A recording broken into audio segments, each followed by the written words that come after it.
Assalamualaikum warahmatullahi wabarakatuh. Selamat pagi Pak. Mohon izin Pak, izin memperkenalkan diri. Nama Taruna Remaja Imam Muhammad Aikal. Nomor Taruna 2206016, kelas TRO 2.1. Pak, pada kesempatan kali ini saya akan menjelaskan mengenai pertemuan 6, yaitu aktuator.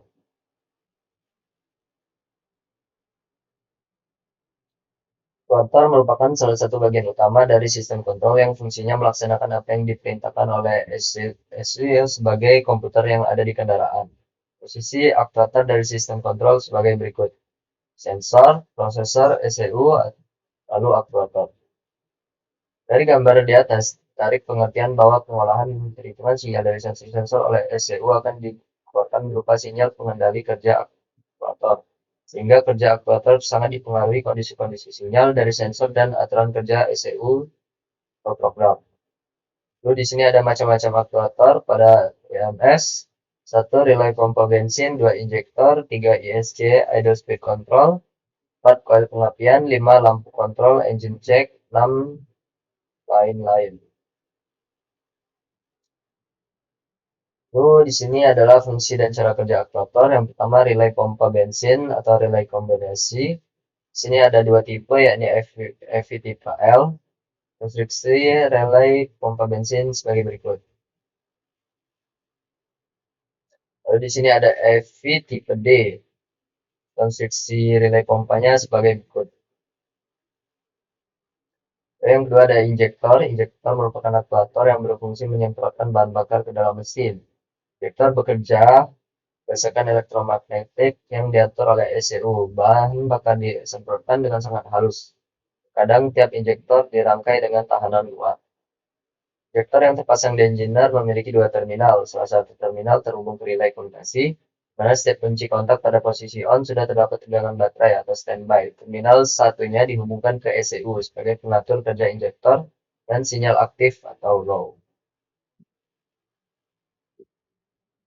Lalu ada pun hal-hal yang perlu diperhatikan terhadap pemeriksaan injektor. Yang pertama adalah jika injektor memiliki tahanan 1-3 ohm, harus dirangkaikan resistor 5-8 ohm secara seri sebelum dihubungkan dengan sumber tegangan 12 volt. Tapi, jika injektor memiliki tahanan 15-17 ohm, dapat langsung disambungkan dengan tegangan 12 volt. Lalu bentuk penyemprotan yang baik adalah berbentuk tirus dan sama pada setiap injektor. Lalu pemeriksaan kebocoran dilakukan dengan memberi tekanan sesuai tekanan yang dipertahankan oleh regulator tekanan selama 60 detik. Semestinya tidak terdapat tetesan. Dengan tekanan kerja normal, rata-rata penyaluran sekitar 0,2 sampai 0,25 liter selama 160 detik. Tapi, dapat juga sampai 0,45 liter tergantung petunjuk buku manual. Lalu perawatan yang lebih baik dilakukan dengan pembersihan menggunakan pembersih ultrasonik. Hal tersebut memungkinkan pembersihan bagian dalam injektor selama beberapa menit. Ikuti petunjuk penggunaan dari pembuat alat. Lalu terkadang saringan dan tutup ujung jarum harus diganti. Durasi penyemprotan injektor berkisar 1-14 mili. Bentuk osilasi kerja injektor dapat dilihat dengan osiloskop atau engine tester. Durasi penyemprotan dapat terukur. Lalu kemudian adalah ISC atau idle speed control atau IAC, idle air control. Idle speed control biasanya dipasangkan pada saluran bypass pada intake manifold, memungkinkan penambahan udara masuk ke mesin. Perubahan jumlah udara memungkinkan perubahan campuran bahan bakar dan udara selama start dingin dan selama pemanasan awal. Ada juga yang mengatur putaran idle dengan membuka katup sedikit yang diterapkan pada single point injektor. Macam-macam ISC atau IAC. Yang pertama adalah model katup di metal. Katup dipasangkan di mesin dan bersinggungan langsung dengan temperatur mesin. Pada katup terdapat gas bimetal yang dilengkapkan dengan pemanas. Jika temperatur mesin dingin, katup terbuka sehingga ada tambahan udara masuk dan putaran mesin idle tinggi. Hingga temperatur berangsur naik, bimetal akan berlangsung meningkatkan katup menutup saluran bypass secara bertahap dan putaran idle akan turun. Sistem di atas tidak dikontrol oleh ECU, bukan termasuk bagian EMS. Lalu yang kedua ada model katup solenoid.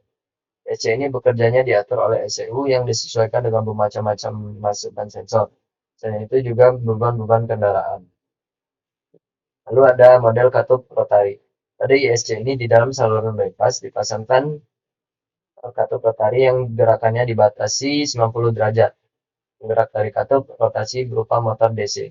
Ketika temperatur mesin masih dingin, ECU mengeluarkan sinyal berupa duty cycle yang besarnya tergantung dari sensor temperatur dan RPM mesin. Semakin dingin temperatur, semakin besar duty cycle yang dikeluarkan ECU sehingga semakin besar pembukaan saluran bypass dan semakin tinggi putaran idle. Lalu kemudian ada model katup dengan motor step. Motor step memiliki 4 buah kumparan dan memungkinkan digunakan sebagai penentu posisi yang presisi dengan derajat tertentu. ISC yang menggunakan motor step dikontrol oleh ECU dengan sinyal yang urutannya tertentu. Lalu selanjutnya adalah koil pengapian. Koil pengapian merupakan aktuator yang bekerja dengan menghasilkan tegangan induksi yang sangat tinggi untuk disalurkan menuju busi. Sistem yang masih dilengkapi dengan distributor, maka koilnya satu melayani seluruh silinder. Sistem yang tidak dilengkapi dengan distributor atau distributories ignition system. Ada yang tiap kali melayani 2 silinder atau grup. Lalu selanjutnya ada lampu kontrol atau engine check atau MIL atau malfunction indicator lamp. Lampu kontrol atau MIL umumnya terpasang di papan instrumen dashboard ruang kemudi. Fungsi dari MIL adalah untuk memberi informasi kepada pengemudi keadaan sistem, apakah sistem oke atau terdapat masalah. Lalu selanjutnya ada yang lain-lain. Pada kebanyakan kendaraan sekarang masih dilengkapi dengan beberapa aktuator lain. Misalnya untuk kebutuhan perbaikan emisi gas buang dilengkapi dengan pemanas, sensor lambda, solenoid EGR, solenoid VTEC, katrol pelepasan tangki, dan juga untuk efisiensi pendinginan mesin dilengkapi dengan delay pengendali motor dingin mesin. Semua aktuator tersebut memiliki fungsi kerjanya sama dengan aktuator utama yang telah dijelaskan. Hanya kondisi apa dan kapan semuanya diatur dalam pemrograman yang ada di ECU. Sekian penjelasan saya mengenai pertemuan 6, yakni